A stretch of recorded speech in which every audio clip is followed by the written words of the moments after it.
Isipin nyo ito, habang tayo rito sa Manila ay puyat sa pag-iisip kung paano pagkakasyahin ang budget dahil sa taas ng presyo ng bigas, delatang sardinas at walang katapusang pag-akyat ng presyo ng gasolina.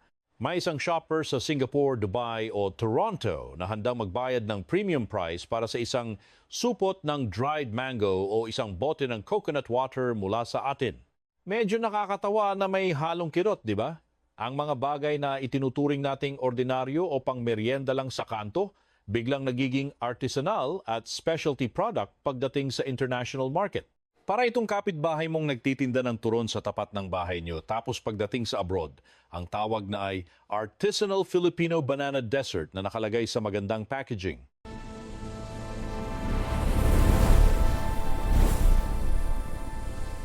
Bago tayo magtuloy-tuloy sa malalimang pagsusuri, gusto ko lang linawin na ang video na ito ay base sa aking personal na analysis at pag-aaral ng data. Hindi ko intensyong mang-insulto o maliitin ang anumang bansa, gobyerno o grupo ng mga tao. Layunin lang nating intindihin ang takbo ng ating ekonomiya at ang posisyon natin sa mundo. Sa mas praktikal na pananaw, bakit nga ba ang mga produktong Pilipino ay biglang pasok sa panlasa ng international middle class ngayon? Hindi ito basta dahil masarap lang tayo magluto o dahil mura ang ating mga produkto. Sa totoo lang, kung presyo lang ang pag-uusapan, talo agad tayo ng mga dambuhalang manufacturing hubs gaya ng China o Vietnam na may mas malawak na scale. Ang tunay na sikreto ay nasa packaging of identity. Ang mga produktong Pilipino ay nakakasabay sa tatlong malalaking trends na hinahanap ng global middle class ngayon: authenticity, wellness, at emotional warmth. Parang isang produkto sa sari-sari store na hindi mo masyadong pinapansin, pero kapag nilagay sa premium grocery abroad, biglang nagiging kwento, kultura at napakataas na value.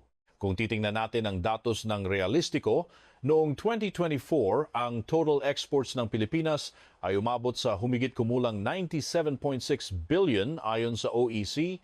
Malaking bahagi pa rin nito ay electronics at related products. Pero ang tinatawag nating visible goods, ang mga pagkain nakikita sa shelves gaya ng coconut products, tuna at dried fruits ay nagiging mukha ng ating bansa sa mga global consumers. Gayunpaman, ipinapakita rin ng PSA na mas malaki pa rin ang ating imports kaysa exports, kaya mayroon tayong trade deficit. Ibig sabihin, kahit mahal tayo ng mundo pagdating sa ilang produkto, hindi pa ito sapat para mabago ang kabuuan ng ating trade balance. Mayroon tayong niche quality pero kulang pa tayo sa full global brand power. Sa tingin ko, ang unang malaking dahilan kung bakit tayo patok ay dahil ang global middle class ay pagod na sa mga produktong walang mukha.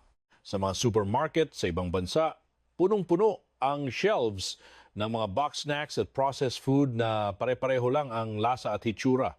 Kapag nakakita sila ng dried mango, coconut sugar o virgin coconut oil mula sa Pilipinas, may kaakibat agad itong imahe: isla, araw, dagat at pamilya. Hindi ito palaging sinasadya ng ating mga exporters, pero gumagana ito sa consumer psychology.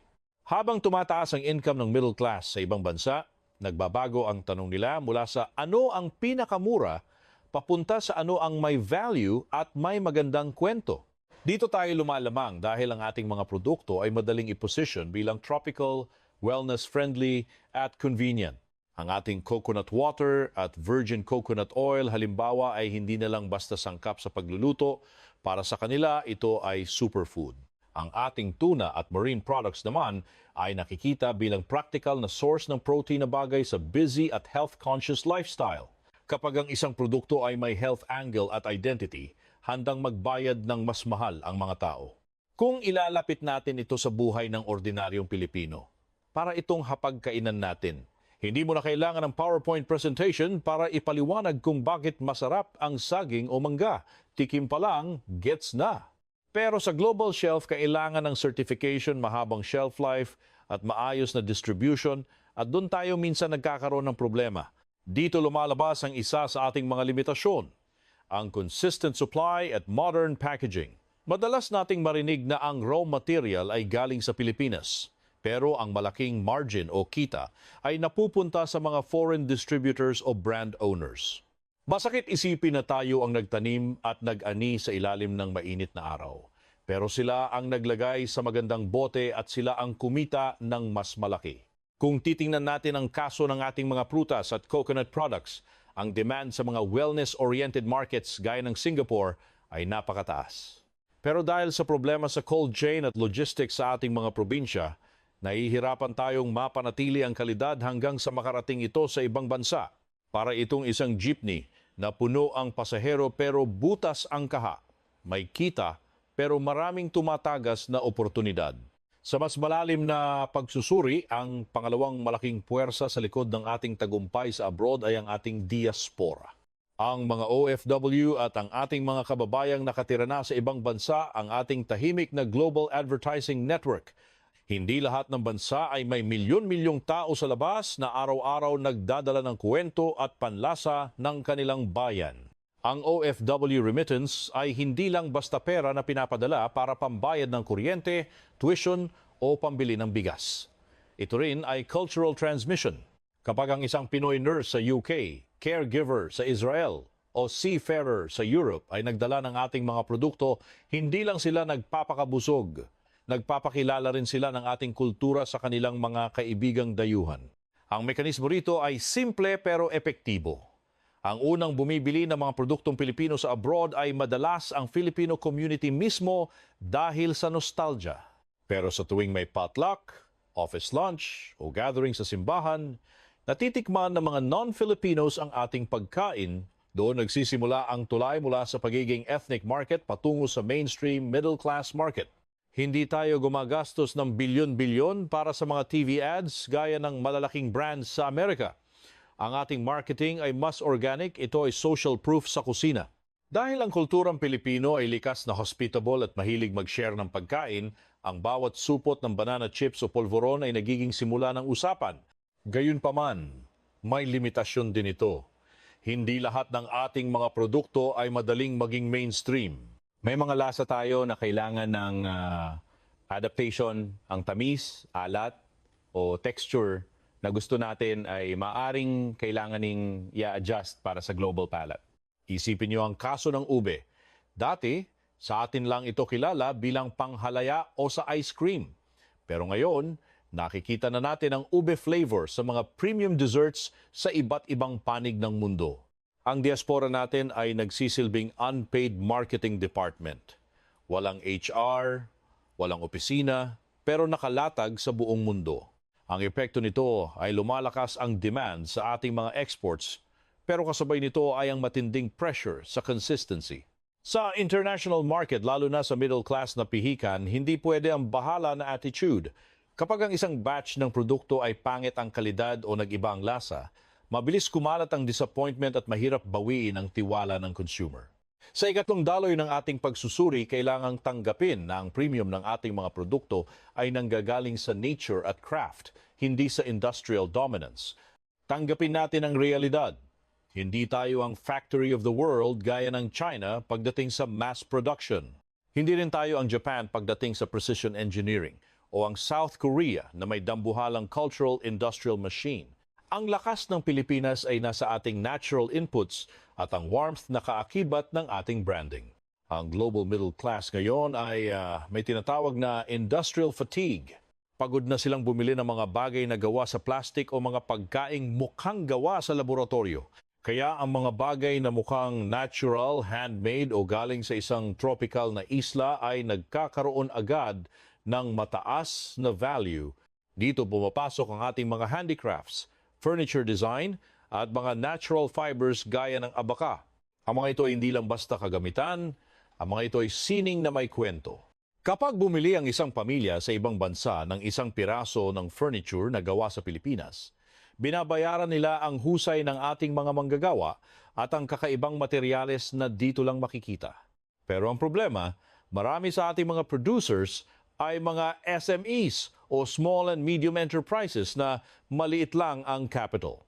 Mahirap para sa kanila ang mag-comply sa mga international food safety standards, export documentation at ang napakataas na shipping cost. Ang ganda ng produkto mo pero kung hindi mo kayang punuin ang isang buong container, mahihirapan kang pumasok sa malalaking retailers. Parang isang sari-sari store ito na biglang inutusan na mag-supply ng paninda sa buong Metro Manila. Kahit gaano kasarap ang tinda mo, kung kulang ang iyong sistema, logistiko at puhunan, hindi ka makakasabay sa bilis ng takbo ng mundo. Ito ang dahilan kung bakit kahit ang mga sikat na brands, gaya ng Century Pacific Food, ay kailangang maging agresibo sa kanilang branded sales at export strength para manatiling competitive. Sa tingin ko, kung maayos lang ang suporta sa mga SMEs pagdating sa packaging, financing, at digital marketing, napakalaki ng potensyal nating umangat sa value chain. Kung hindi natin ito magagawa, mananatili tayong source country lang tayo ang kilala sa sangkap, pero iba ang kilala bilang brand owner. Parang sa call center lang, tayo ang sumasagot sa telepono, pero ang kumpanya ay nasa ibang bansa. Kung titingnan natin ang geopolitics, mayroon din tayong advantage sa tinatawag na trust at cultural softness. Sa gitna ng tensyon sa pagitan ng malalaking bansa, ang Pilipinas ay nakikita bilang isang friendly at approachable na supplier. Hindi tayo itinuturing na banta, kaya mas madaling tanggapin ang ating mga produkto sa mga bansang gustong mag-diversify ng kanilang sourcing. Ang ating kakayahan sa English at ang ating service culture ay hindi lang sa BPO sector nakakatulong. Nakakatulong din ito sa trade dahil mas madaling kausap ang mga Pinoy exporters. Kaya nating makipag-negotiate, mag-adjust ng packaging ayon sa gusto ng buyer at intindihin ang expectations ng global middle class. Ito ang ating soft power na hindi kasing ingay ng K-pop pero napaka-praktikal. Gayunpaman, dito rin lumalabas ang ating structural weakness. Ang bansa natin ay may mataas na import dependence sa fuel, makinarya at marami pang raw materials. Ayon sa PSA, ang ating imports ay mas malaki pa rin kaysa sa ating exports noong 2024. Ibig sabihin, kapag tumaas ang presyo ng langis sa world market, tataas ang production cost ng ating mga exporters at mababawasan ang kanilang kompetisyon. Isipin nyo ang isang snack brand na gustong mag-export. Kahit sa atin galing ang prutas, kailangan nilang mag-import ng packaging materials, gumamit ng kuryente na isa sa pinakamahal sa rehiyon, at magbayad ng mataas na logistics fees dahil sa ating heograpiya. Sa huli, ang margin o kinikita ng producer ay kinakain ng mga gastos na ito na siya ring nararamdaman ng bawat pamilyang Pilipino sa kanilang kuryente at pamasahe. Para maging tunay na economic power, hindi sapat na masarap ang ating produkto sa global trade. Ang tanong ay palaging, kaya mo bang mag-deliver ng on time, sa tamang presyo, at sa parehong kalidad? Sa bawat pagkakataon, kung ang mga ports natin ay barado o ang ating supply chain ay mabagal, mahihirapan tayong sulitin ang pagmamahal ng international middle class. Ipagpatuloy natin ang usapan sa pinakamahalagang parte ng ating pagsusuri, ang tanong kung sino ba talaga ang kumikita sa pagmamahal na ito ng mundo sa ating mga produkto. Dito tayo dapat maging mas matalas at mapanuri. Ang international middle class ay maaaring handang bumili ng isang premium Filipino-style product, pero ang tanong, kaninong bulsa ba talaga napupunta ang margin? Sa global value chain, madalas na ang pinakamaliit na kita ay napupunta sa raw producer o sa ating mga magsasaka at mangingisda. Kung ang Pilipinas ay mananatili lang na tagabenta ng raw coconut, hilaw na prutas o semi-processed goods, maliit lang ang kikitain natin bilang isang bansa. Ang tunay na pera ay nasa branding, processing, certification at ang direktang relasyon sa consumer sa labas ng bansa. Sa mas praktikal na pananaw, isipin nyo ang pagkakaiba ng pagbebenta ng 1 kilong kopra sa pagbebenta ng isang bote ng branded premium organic coconut water sa isang yoga studio sa California. Ang presyo ng kopra ay nakadepende sa world market price na madalas ay mababa, pero ang presyo ng branded drink ay nakadepende sa story at value na binuo ng kumpanya. Kung ang kumpanyang iyon ay dayuhan, ang hilaw na materyales lang ang kinuha sa atin at ang malaking kita ay lumabas na ng bansa. Ito ang dahilan kung bakit kailangang umakyat ang Pilipinas mula sa pagiging supplier ng masarap at authentic tungo sa pagiging owner ng premium global brands. Meron na tayong raw materials, meron tayong taste profile na gusto nila, at meron tayong cultural story. Ang kailangan na lang natin ay ang sistema para suportahan ang ating mga local producers na maging global players. Kung titingnan natin ng realistiko, mayroon namang mga hakbang ang gobyerno para rito. Halimbawa, ang Philippine Export Development Plan 2023-2028 ay tumutukoy sa mga clusters gaya ng industrial, machinery at transportation, technology, media at telecommunications, health at life sciences, at ang tinatawag na modern basic needs. Pero, gaya ng lagi kong sinasabi, ang policy document ay iba sa execution. Madaling maglabas ng plano sa papel pero mahirap magpalamig ng supply chain sa malalayong probinsya, magpababa ng singil sa kuryente o magpabilis ng clearance sa ating mga ports. Para itong menu sa isang karinderya. Ang daming nakasulat na masasarap na ulam pero ang totoong tanong ay ano ba talaga ang available at kayang ihain ngayon? Sa tingin ko, ang isa sa pinakamalaking hamon ay ang pagbibigay ng working capital at technical support sa libu-libong maliliit na producers natin. Paano natin tuturuan ang isang pamilyang gumagawa ng masarap na kape sa Cordillera o kakao sa Davao na magkaroon ng packaging na papasa sa standards ng Europe? Paano natin sila matutulungan na makapasok sa digital marketing para direkta silang makahanap ng buyer sa labas? Kung hindi natin ito maaayos, mananatili ang pattern na nakikita natin sa loob ng maraming dekada. Ang Pilipino ang source, pero iba ang kumikita ng premium. Ang ating mga magsasaka ng niyog ay nananatiling mahirap kahit na ang coconut products ay itinuturing na liquid gold sa ibang bansa. Ang ating mga mangingisda ay hirap pa rin sa buhay habang ang ating tuna ay dinadala sa mga mamahaling sushi bar sa abroad. Ang epekto nito sa ordinaryong Pilipino ay ramdam natin sa ating pang-araw-araw na budget. Kung ang ating export sector ay maayos at kumikita ng malaki, lilikha ito ng mas maraming trabaho sa mga probinsya. Mababawasan ang pressure na kailangan mag-OFW ng bawat miyembro ng pamilya para lang mabuhay. Lalakas ang ating rural income at magiging mas resilient ang ating ekonomiya laban sa mga global shocks gaya ng pagtaas ng presyo ng langis o krisis sa ibang bansa. Sa mas malawak na pananaw, ang lihim sa likod ng packaging ng produktong Pilipino ay hindi lang tungkol sa magandang label, ito ay tungkol sa ating identity na hinaluan ng tamang sistema. Ang international middle class ay hindi lang basta bumibili ng pagkain o gamit, bumibili sila ng isang karanasan na puno ng emotional warmth at tropical freshness na tayo lang ang makakapagbigay. Bumalik tayo sa ating hook. Ang dried mango na ordinaryong pasalubong lang para sa atin ay isang premium luxury snack sa ibang bansa. Ang tuna na nasa lata sa ating kusina ay isang matibay na export brand na kayang makipagsabayan sa mundo. Ang mga produktong ito ay patunay na mayroon tayong ibubuga. Pero ang kinang sa labas ay hindi sapat kung ang sistema sa loob ay mahina. Sa tingin ko, ang lesson para sa Pilipinas ay malinaw. Hindi natin kailangang kopyahin ang China sa kanilang dambuhalang scale o ang Japan sa kanilang robotic precision. Mayroon tayong sariling lane. Ang Pilipinas ay trusted, warm, tropical at globally understandable. Ang ating charm, ang ating pinakamalaking asset, pero kailangan nating gawing industry ang charm na iyon.